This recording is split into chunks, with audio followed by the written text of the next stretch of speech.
গেলেকীৰ gas নিৰ্গমন এতিয়ালৈকে বন্ধ হোৱা নাই, অৰ্থাৎ বন্ধ কৰিব পৰা নাই ONGC কৰ্তৃপক্ষই।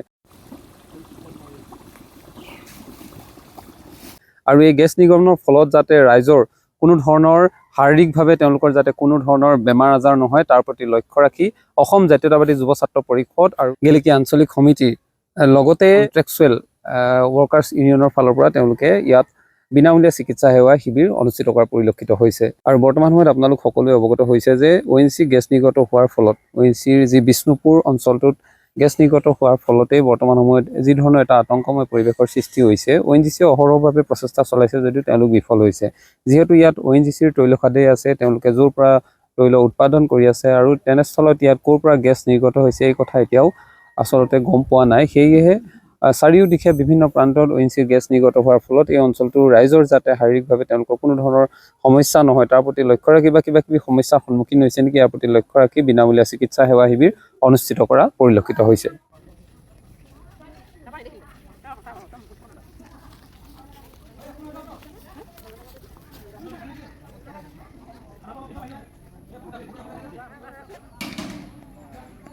চেকআপ কৰালে নে? দেখালে? ঠিক আছে। দেখালে? আমাৰ স্কুলৰ ওচৰত গেছটো ওলাই আছে। স্কুলৰ ওচৰতো ওলাইছে নেকি গেছ? স্কুলৰ ওচৰত ওলাইছে, তুমি চাই যাবাচোন। গেছ ওলাইছে ন? ঠিক আছে। হ'ব। জুই লাগি গৈছিলে নেকি তাত? জুই লাগি গৈছিলে ন? ভোগ হৈ আছে। ঠিক আছে। হ'ব। চেকআপ কৰালে? কি হৈ আছে এতিয়া? গেছ কমিছে নে নাই কমা? গেছটো কমা নাই, গেছ যেনে তেনে বিয়পি ওলাইছেহে। যেনে তেনে। ইয়াতো ওলাইছে নেকি ক'ৰবাত? ইয়াত আজি জুইয়ে জ্বলিছিলে কৈছে, যদি স্কুলখনৰ বেক চাইডত জুই জ্বলিছিলে। যদি ল'ৰা ছোৱালীখিনি আজি থাকিলে হ'লে কিমান এটা বিপদজনক, কিন্তু স্কুল বন্ধ বুলিহে আজি ইমান জ্বলিছে যদিও বা ইমান হেৰি হৈছে। গতিকেলৈ আমাক বেলেগ সমাধান দিয়ক নিদিয়ক, আমি ONGC এটাই কথা কৈছোঁ, আমাৰ ইয়াত যিমানখিনি এই সমস্যাটো আছে এই সমস্যাটো অতি সোনকালে সমাধান কৰক। গেছটো সমানে বন্ধ হ'ব লাগে ন? বন্ধ হ'ব লাগে। বেলেগ সমস্যাটোতো এইটো সমাধান নোহোৱালৈকেতো বেলেগ সমস্যা ধেৰ আহিব। গতিকে সেইটোৱে কৈছোঁ, আমি অতি সোনকালে যাতে তেওঁলোকে এই কামখিনি বন্ধ কৰে।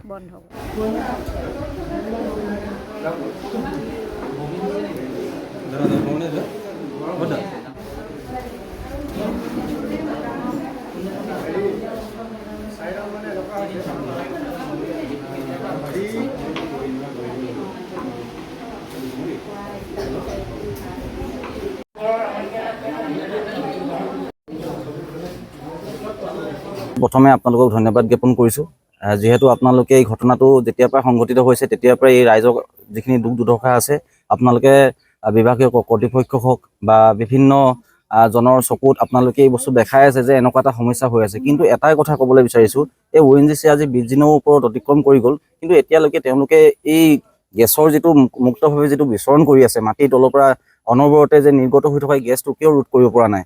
কিন্তু কথা হ'ল এটাই, আজি আমি অসম জাতীয়তাবাদী যুৱ ছাত্ৰ পৰিষদ আনডিভাইডেড অল কণ্টেক্সচুৱেল চমুকৈ GNRL গেলেকী আৰু গেলেকী স্বাস্থ্য কেন্দ্ৰ গেলেকী খণ্ড প্ৰাথমিক স্বাস্থ্য কেন্দ্ৰৰ সহযোগত আমি এই মানুহখিনিৰ প্ৰতি লক্ষ্য ৰাখি, কাৰণ কেলৈ তেওঁলোকক আমি দেখিছোঁ যে চকুত খজুৱতি নিচিনা হৈছে, গাবিলাকত কিবা খজুৱতি টাইপৰ হৈছে। তো সেইটো কাৰণে আমি এটা পদক্ষেপ গ্ৰহণ কৰিছোঁ যে এই মানুহখিনি যাতে স্বাস্থ্যৰ প্ৰতি লক্ষ্য ৰাখি তেওঁলোকে যাতে প্ৰাথমিক যিটো চিকিৎসা আছে তেওঁলোকে যাতে পাই যায়, আৰু তেওঁলোকৰ মাজত কিবা তেনেকুৱা বেমাৰ কিবা আহিছে নেকি এই গেছৰ পৰা, সেইকাৰণে আজি আমি এটা বিনামূলীয়া স্বাস্থ্য শিবিৰ আজি আয়োজন কৰিছোঁ। আৰু আপোনালোকক খুব দুখেৰে জনাব বিচাৰোঁ যে ONGC অতদিন পাৰ হোৱাৰ পাছতো তেওঁলোকৰ একো তেওঁলোকৰ যিখিনি দায়িত্ব আছে সেইখিনি আজিলৈকে কৰা নাই। এই স্কুলখনতে এই সুৰুজমুখী বিষ্ণুপুৰ আদৰ্শ গাঁও এই সুৰুজমুখী স্কুলখনত আজি পাছফালে আমি গৈ দেখিলোঁ, তাতে ৰাতিপুৱা আমি এটা ভিডিঅ'ৰ জৰিয়তে দেখিলোঁ জুই জ্বলা এটা পৰিৱেশ দেখিলোঁ। তাৰ পাছত আমি নিজে আহি পৰিদৰ্শন কৰিলোঁ যেতিয়া পাছফালে আপুনি দেখিব পাৰিব যিটো এই বাকী অঞ্চলত যেনেকৈ ভুৰ-বুৰণি মাৰি আছে তেনেকৈ এই পাছফালতো ভুৰ-বুৰণি ওলাই আছে। এতিয়া কথা হ'ল কি, ইয়াতে কণ শিশুসকলে ইয়াত অধ্যয়ন কৰি থকা, এতিয়া গৰম বন্ধ একো নাই, কিন্তু ইয়াতে শিশুসকল অধ্যয়ন কৰি থকা অৱস্থাত কিবা নভবা নিচিন্তা যদি ঘটনা এটা সংঘটিত হয় তাৰ কাৰণে জগৰীয়া কোন হ'ব? তাৰ কাৰণে জগৰীয়া কেৱল মাত্ৰ ONGC হ'ব। সেইকাৰণে আমি ONGC আৰু বিভাগীয় কৰ্তৃপক্ষক বা চৰকাৰক আমি এটা কথা আমি দাবী জনাব বিচাৰিছোঁ যে আপোনালোকে অলপ চকু দিয়ক। এই মানুহখিনি জীৱন মৰণৰ কথা আছে, আপোনালোকে এই মানুহখিনিক লৈ হেতা নেখেলিব। তো গতিকেলৈ এইখিনি কথা আমাৰ এটা স্পষ্ট দাবী আছে যে অনতিবিলম্বে তেওঁলোকে আহি পিনি তেওঁলোকৰ যিবোৰ আপোনাৰ শীৰ্ষস্থৰ যিখিনি বিষয়া আছে ভাল তেওঁলোকৰ টেকন'লজি আছে এই গোটেই বস্তুটো পৰিদৰ্শন কৰি পিনি ইয়াত এটা যাতে উচিত মীমাংসা কৰিব পাৰে এই যাতে সমস্যাটো সম্পূৰ্ণ নিষ্পত্তি কৰিব পাৰে তাৰ এটা ব্যৱস্থা কৰক অন্যথা পলে কিন্তু ONGCয়ে বিভিন্ন সমস্যাৰ সন্মুখীন হৈ যাব লাগিব তাৰ কাৰণে জগৰীয়া কেৱল আমি দল সংগঠন বা অসম জাতীয়তাবাদী যুৱ ছাত্ৰ পৰিষদ বা আন কোনোবা দল সংগঠন নহয় জগৰীয়া কেৱল মাত্ৰ ONGCয়ে হ'ব ধন্যবাদ এই চিকিৎসা শিবিৰটোৰ কোনো ONGCৰ লগত জড়িত নাই আজি প্ৰায় দুদিনৰ আগত আমাৰ খণ্ডৰ চিকিৎসাৰ প্ৰাথমিকৰ পৰা আমাৰ ভট্টাচাৰ্য ছাৰ আমাৰ তালৈ গৈছিলে যাওঁতে আমাক লগ পাই কৈছে যে আমি এটা নিজৰববীয়াকৈ আমি এটা চিকিৎসা শিবিৰ কৰিব বিচাৰিছোঁ আমাক আপোনালোকে এডোখৰ নিৰ্দিষ্ট আমাৰ জেগাডোখৰ দিব লাগে তেতিয়া সেই সময়তে আমিও আছিলোঁ আৰু আমাৰ লগতে আমাৰ গেলেকী আঞ্চলিকৰ জাতীয়বাদী যুৱ ছাত্ৰ পৰিষদৰ বিষয়ববীয়া আছিলে গতিকে আমি দুইটা দল একত্ৰিত হৈ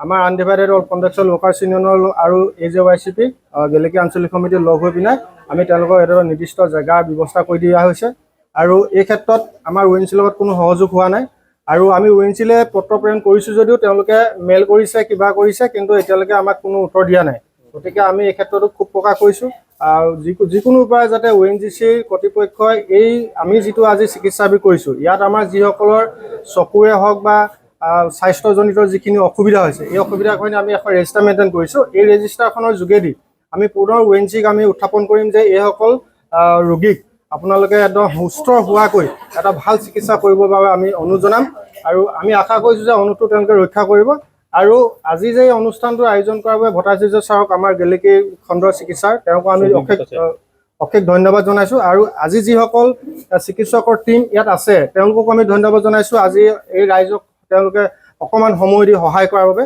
আৰু অসম জাতীয়বাদী যুৱ ছাত্ৰ পৰিষদ আৰু আমাৰ সংগঠনৰ সমূহ বিষয়ববীয়াক আমি ধন্যবাদ জনাইছোঁ দুদিনৰ আগত আপোনাৰ আমাৰ গেলেকী PHCৰ পৰা ডক্টৰ আহি কিনে আমাক লগ কৰিছে যে আপোনালোকৰ কেনেকুৱা ধৰণৰ কি কষ্ট হৈছে তো তেতিয়া গোটেই ৰাইজে জনোৱাত তেওঁলোকে কৈছে যে আমি এটা চিকিৎসা শিবিৰ ইয়াতে পাতিম আৰু আপোনালোকে আহিব আমি হেল্থ চেকআপটো কৰি দিম আৰু সেইকাৰণে আজি গোটেই টীম আহি কিনে ইয়াতে হেল্থ চেকআপ কৰাই আছে ৰাইজৰ হয় প্ৰায় গাঁৱৰ সকলো মানুহ আছে এতিয়া খেতিৰ দিন কিন্তু লাহে ধীৰে সকলো আহি আছে এতিয়ালৈকে প্ৰায় 100 ওপৰত হৈ গ'ল 100 ওপৰত হৈ গৈছে আপোনাৰ চকুৰ প্ৰব্লেমবিলাক ইয়াতে দেখাই আছে এতিয়া চকুৰ খচখচনি কিবা আৰু কিবা খজুৱাই পানী ওলোৱা চিষ্টেমটোৰ কথা ইয়াত বেছিকৈ আহিছে পেচেণ্ট আৰু স্কিনৰ ONGCৰ পৰা এতিয়ালৈকে স্বাস্থ্য শিবিৰৰ ক্ষেত্ৰত তেওঁলোকে একো হেৰি কৰা নাই পদক্ষেপ লোৱা নাই এইটো তেওঁলোকৰ কথা বতৰা চলি আছে কিন্তু এতিয়ালৈকে হোৱা নাই মানে